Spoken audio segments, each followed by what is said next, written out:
So hey guys, welcome back to another video. तो आज हम आपको दिखाने वाले हैं रियल टाइम होंडा सिटी का माइलेज सिटी के अंदर। तो ये आप देखिए जो रियल टाइम माइलेज है, मतलब इसमें मैं वापस से हमने रिसेट नहीं करना है। और इस टाइम पे जो आपको माइलेज दिख रहा होगा वही रियल टाइम माइलेज है। ये देखिए आप 300 से ऊपर गाड़ी चल चुकी है, 342 और 18 का माइलेज हमारी गाड़ी दे रही है, जबकि हम सिटी में ड्राइव कर रहे हैं इस टाइम पे। आई होप कि लाइट प्रॉपर होगी। तो ये जो माइलेज है, ये माइलेज आपको मिल रहा है इस टाइम पे सिटी में 18 का माइलेज मुझे मिल रहा है। और ऐसा नहीं कि मेरी गाड़ी रिसेट करके मीटर में वापस से स्टार्ट कर रहा हूँ और फिर दिखा रहा हूँ। 342 किलोमीटर के आसपास गाड़ी हमारी रन कर चुकी है। आप ये देखिए 300 मोर देन 300, ठीक है, 346। और इस पे हमारी गाड़ी का जो माइलेज है वो 18 किलोमीटर का माइलेज है। तो 300 मतलब 350 किलोमीटर गाड़ी का मैं चला दी है। तो यहाँ पे रिसेट नहीं कर रहा हूँ और मैं आपको दिखा रहा हूँ गाड़ी कंटिन्यू चल रही है।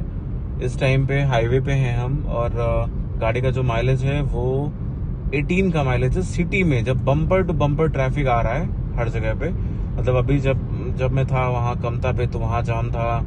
कल वो आया था जो हमारे यहाँ पे दलजीत दोसांझ का गाना स्टेडियम में कॉन्सर्ट था, उसमें मैं कम से कम 2 घंटे कल ट्रैफिक फंसा था, क्योंकि प्लॉट से निकल के मैं घर जा रहा था। उस टाइम पे मैं गंदा वाला ट्रैफिक फंस गया था और 2 घंटे मैं कल 11 बजे के आसपास घर पहुंचा हूँ, क्योंकि बहुत गंदा ट्रैफिक था। मतलब 1 घंटे के लिए सुल्तानपुर के पास रोड ही ब्लॉक कर दिया था इन्होंने। तो उस टाइम पे भी गाड़ी खड़ी थी, बंद हो रही थी, ऐसे रेंग रही थी। वो सब कैलकुलेट करने के बाद भी जो हमारा माइलेज है वो ये आपको दिख रहा है कि 18 का माइलेज गाड़ी दे रही है। अगर साथ ही बताऊं, जो उसके पहले वाला वीडियो मैंने डाला था उसमें कई लोगों के कमेंट्स आए थे कि रियल टाइम माइलेज दिखाइए आप, रियल टाइम माइलेज। तो ये तो रियल टाइम माइलेज हुआ ना भाई। वो जो माइलेज में दिखाया था वो 27-28 जो माइलेज था, वो माइलेज था आपका गाड़ी पे रीसेट करने के बाद। हम एक लॉन्ग रूट पे चले गए थे, गाड़ी को क्रूज कर रहे थे और बिना क्रूज के भी एक लिमिटेड स्पीड रखी थी हमने, 40 से 50-60 के आसपास रखी थी गाड़ी की स्पीड। उस टाइम पे गाड़ी में 2 जन थे। तो उस टाइम पे गाड़ी में जो माइलेज दिया था गाड़ी ने, वो दिया था हमें ऑलमोस्ट 27-28 दिया था। क्रूज पे 27, तो क्रूज पे 28, वैसे 27 दिया था।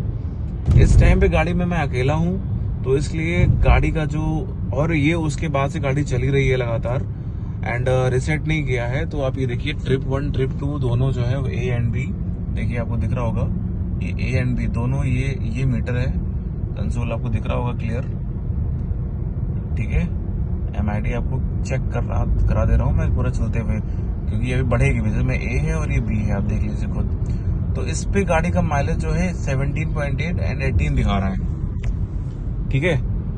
और इस टाइम पे हम गाड़ी को 60, 50, 70 ऐसे चला रहे हैं, बहुत तेज नहीं चला रहे हैं। जहां जहां भी हमें ट्रैफिक मिल रहा है वहां हम गाड़ी को रोक भी रहे हैं। और उसके बाद से ये गाड़ी पता नहीं कितनी जगहों पे रुकी होगी, पता नहीं कितने जगहों पे इसने ब्रेक्स लिए होंगे, कहाँ कहाँ खड़ी थी, कहीं स्टार्ट भी AC ऑन करके खड़ी थी गाड़ी कई जगहों पे। तो क्योंकि जब मैं प्लॉट पे बैठता हूँ तो कभी गाड़ी को ऑन करके मैं अपनी फाइल वाइल पढ़ता रहता हूँ, तो थोड़ा सा टाइम वहाँ पे मिल जाता है सब। और इस टाइम तो प्लॉट पे काम बंद है, आज तो पूरा काम बंद था, आज तो मतलब कोई भी काम नहीं था। तो हमने सोचा कि ब्लॉग कुछ है नहीं, चलो एक बार होंडा सिटी का। अभी मुझे क्लिक हुआ कि माइलेज हमारा 18 है। मैं आपको दिखा देता हूँ कि जो रियल टाइम माइलेज है वो 18 है। और जब आप हाईवे पे चलाओगे एक स्पीड में कंटिन्यूअसली, क्योंकि ड्राइविंग के ऊपर डिपेंड करता है ना माइलेज, गाड़ी को आप कितना मेंटेन करते हो, कितना आप गाड़ी को क्लीन रखते हो, गाड़ी का इंजन एकदम सही है, स्मूथ चल रहा है, वो सब इम्पोर्टेंट है। माइलेज ऐसे नहीं मिल जाता, माइलेज के लिए गाड़ी से प्यार करना पड़ता है एकदम, जैसे आप एकदम कहते हैं ना कि पूजा करनी पड़ती है। तो वैसी गाड़ी को आप अगर क्लीन रखोगे तो आपकी गाड़ी भी माइलेज अच्छा देगी, नो डाउट। आपकी गाड़ी जितना आप अभी निकाल रहे हो उससे ज्यादा माइलेज आपको मिलने वाला है। दूसरा, गाड़ी सेफ चलानी चाहिए हमेशा। जब भी आप गाड़ी चलाओ तो इतनी स्पीड रखो कि गाड़ी कंट्रोल हो जाए। लाइक अगर कोई सामने ऐसे प्रकट हो जाए ना, जैसे अपने इंडियन रोड्स पे अचानक कोई प्रकट हो जाता है, अचानक से कोई आ जाएगा, तो वैसा वाला सीन भी हो तो भी आपकी गाड़ी कंट्रोल हो जाए। आपकी स्पीड इतनी होनी चाहिए हमेशा। एंड जो भी सिक्योरिटी सेफ्टी का आपको पूरा ध्यान रखना चाहिए।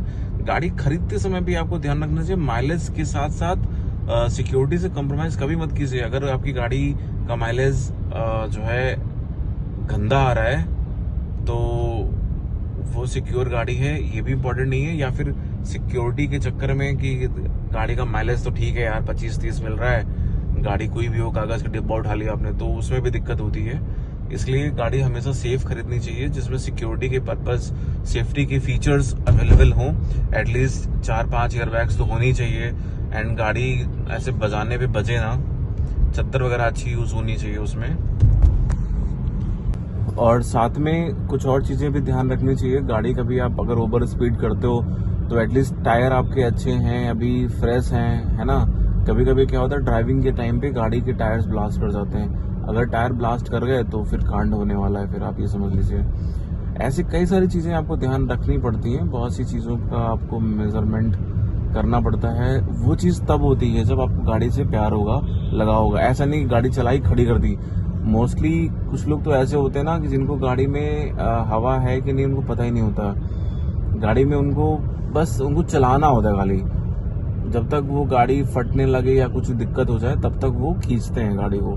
तो वो चीजें नहीं करनी चाहिए। गाड़ी को आप जितना ज्यादा मेंटेन करोगे ना, आपको उतनी, जैसे साफ गाड़ी है, कहीं लेके जाते हो आप कहीं पे भी, पब्लिक प्लेस में भी, तो लोगों को लगता है कि हाँ क्या मेंटेन रखी गाड़ी, लोग देखते हैं। ऐसे हो कि हगी हुई गाड़ी लेके चले जाते हो, तो डिफरेंस तो है ना वहाँ पे। उसी तरह से जब आप गाड़ी से कनेक्ट करोगे ना खुद को, तो आपको ये माइलेज नहीं, आपको इससे भी अच्छा माइलेज मिल सकता है। क्योंकि होता क्या है अल्टीमेटली कि जैसे हम अच्छे कपड़े पहनते हैं तो उसका भी असर पड़ता है, ऐसी साफ गाड़ी होती है उसका भी असर पड़ता है। वो एक रूटीन में आता है, तो फिर आपको गाड़ी के साथ बैठेंगे, आप उससे थोड़ा बातें करेंगे, गाड़ी के साथ आपका कनेक्ट अच्छा होगा, एंड उसको क्या प्रॉब्लम है वो आपको बताएगी, है ना। तो जब आप उसके साथ बैठोगे तब जान पाओगे ना, आप उस पर हाथ रखोगे, साफ करोगे उसे, तब आपको पता चलेगा उस गाड़ी में कोई दिक्कत है। जब आपने उसको ले लिया ऐसे ही, भाई ठीक है फेंको पहनो, है ना, कपड़ा है जैसे, तो आपने उसको बस ले लिया है ऐसे ही, तो वो चीज़ें नहीं हो पाती, फिर माइलेज वाइलेज भूल जाइए आप। बेटर तो यही होता है कि आप अपनी चीज़ों को कैसे कैरी करते हैं, बहुत इंपॉर्टेंट है। मतलब एकदम बच्चा बना के भी नहीं एकदम पूरा टाइम सफाई कर रहे हैं, बट जैसे मैं अपनी गाड़ी को वीकली वॉश कराता हूँ, एक हमारे यहाँ पे स्टड करके है और काफ़ी अच्छा है, वो काफ़ी क्लीन करते हैं गाड़ी को, बहुत बहुत ढंग से क्लीन करते हैं भाई। तो मैं अपनी गाड़ी वहाँ हमेशा क्लीन कराता हूँ, एंड मतलब वो ऐसे केमिकल्स नहीं यूज करते हैं जो एक्चुअल में गाड़ी के लिए हार्मफुल हो या फिर कुछ ऐसा।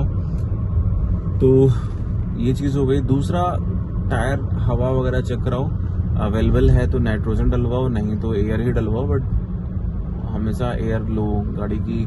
मतलब एक रूटीन रखो कि पेट्रोल लेने जा रहे हैं तो हवा चेक करा लेंगे आप, ठीक है। और पेट्रोल में अच्छी क्वालिटी का पेट्रोल रहे। सर्विस कराने टाइम पे आपको ध्यान रखना पड़ता है कि जैसे क्या होता है ना, कुछ लोग करते हैं क्या कि वो सर्विस के लिए जाएंगे गाड़ी की सर्विस कराने, तो वो क्या करेंगे कि भैया ऐसे बांध दो, अरे ठीक है अभी वो चल जाएगी। तो उस सीन में क्या होता है ना, लेबर को तो कुछ पता है नहीं कि इससे टेक्निकली गाड़ी में कुछ प्रॉब्लम हो सकती है, वो तो खींच देगा ऐसे ही बांध देगा, बट आपको देखना पड़ेगा कि एक्चुअल में ज़रूरत है कि नहीं है। कभी कभी कुछ सर्विस सेंटर वाले फर्जी पार्ट्स भी लगा देते हैं गाड़ी में, तो ज़रूरत नहीं है, जैसे ब्रेक शू वगैरह ज़रूरत नहीं है वो डाल देंगे फर्जी में।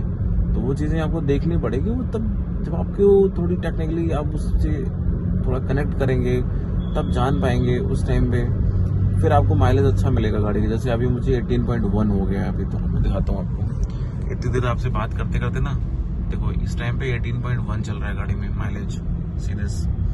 तो ये है, आप गाड़ी भी सुन रही है कि मेरी तारीफ चल रही है, तो इसलिए उसने भी थोड़ा मुझे क्रेडिट दे दी कि अच्छी ड्राइविंग होने के नाते अच्छा माइलेज मिल रहा है।